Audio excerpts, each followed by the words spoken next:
गुरु प्यारी साध संगत जी, धन कृपाल जी। महाराज जी हमें हमेशा भजन अभ्यास के लिए जोर देते हैं कि हमें भजन अभ्यास के लिए समय जरूर निकालना चाहिए। पर अब महाराज जी ने कुछ रियायत बरत दी है। वो बोलते हैं कि अगर आप भजन अभ्यास पे ना भी बैठ पाएं, समय कम दे पाएं, तो सुमिरन करें। अगर हम दिन रात सुमिरन करते हैं तो महाराज जी कहते हैं कि वो भी हमारा भजन के तरीके से ही काउंट हो जाता है। लेकिन भजन अभ्यास पे बैठने से तो हमारी आत्मा परमात्मा से मिलती है। हमें अंतर में अलग दुनिया दिखाई देती है जो कि परे की दुनिया है। लेकिन जो हम सिमरन करते हैं उसको भजन के हिसाब से क्यों काउंट किया जाता है, आइए जानते हैं इस वृतांत के साथ।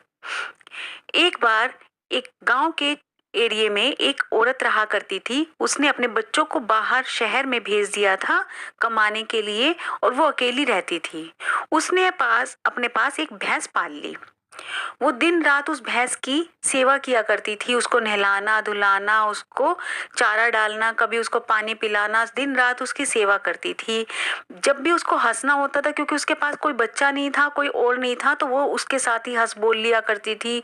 उसको कोई गाना गाना होता था तो उसके साथ गा लिया करती थी। अपने मन की कोई बात करनी होती थी तो वो भी भैंस के साथ किया करती थी। उसने अपनी पक्की सहेली के तरीके से उसको बना लिया था कि जैसे वो भैंस में ही अपना सब कुछ देखने लगी थी। यहाँ तक कि उसे कोई अपना दुख सुख भी बांटना होता था तो वो भी भैंस के साथ ही बांट लिया करती थी और उसका मन भी लग जाता था और उसका समय भी पार हो जाता था।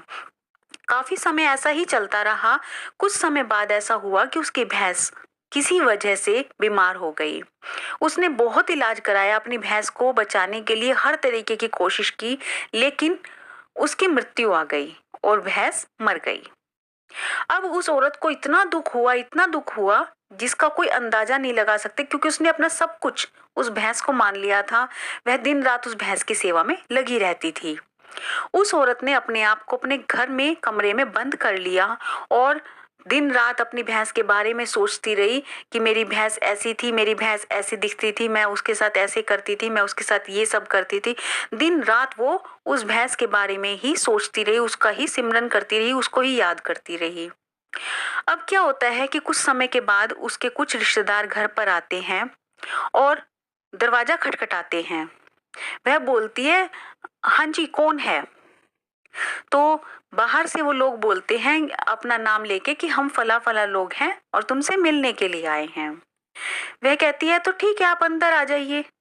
पर वो लोग बोले कि नहीं, तुम बाहर आ जाओ, बहुत अच्छा मौसम है, बाहर बैठकर बात करते हैं, तुम बाहर आ जाओ। तो वह औरत बोली कि नहीं, मैं बाहर नहीं आ सकती। ये बात सुनकर बड़े रिश्तेदार आश्चर्य में पड़ गए कि ऐसा क्यों बोल रही है कि मैं बाहर नहीं आ सकती। उन्होंने थोड़ा और जोर डाला कि आप बाहर आ जाओ, बाहर बहुत अच्छा मौसम है, क्योंकि गांव का माहौल था तो आसपास खेत खलियान की अच्छी हवा चल रही थी।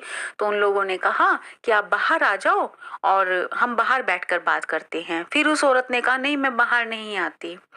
तब उन रिश्तेदारों ने फिर से एक बार पूछा, लेकिन तुम बाहर क्यों नहीं आ रही हो, क्या हुआ है? तो वह औरत बोली कि मैं बाहर कैसे निकलूं, मेरे सींग अड़ते हैं। ये बात सुनकर रिश्तेदार बड़े आश्चर्यचकित हुए कि ये क्या हुआ।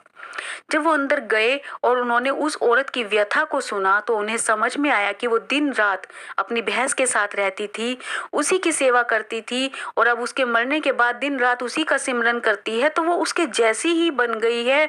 वो सोचती है कि मैं भैंस हूं और मेरे सींग अड़ते हैं। यही वजह है कि महाराज जी ने भजन अभ्यास को और सिमरन को एक ही तराजू में रख दिया, क्योंकि हम जिसका सिमरन करते हैं हम वैसे ही बन जाते हैं। अगर हम परमात्मा का सिमरन करेंगे, दिन रात उनको याद करेंगे, उनकी हर बात का एक अलग सा ही अपना दायरा बना लेंगे, तो कहीं ना कहीं वो गुण भी हमारे अंदर आने शुरू हो जाएंगे, जिनको हम सद्गुण बोलते हैं, जिनको महाराज जी कहते हैं कि हमारे लिए पहला कदम है कि हम आध्यात्म की तरफ बढ़े जब हमारे अंदर सद्गुण आ जाएं। तो वो कदम हमारा कहीं ना कहीं आध्यात्म की ओर हमें ले जाना शुरू कर देता है।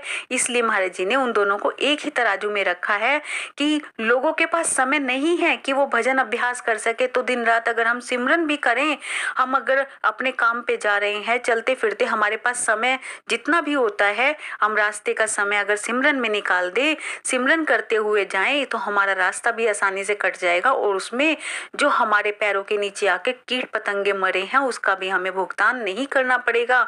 तो हमें कितना उसका फायदा मिला।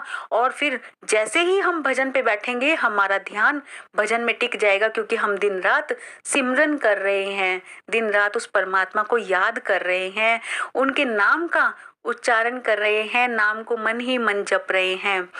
तो इससे हमें कितने फायदे हुए।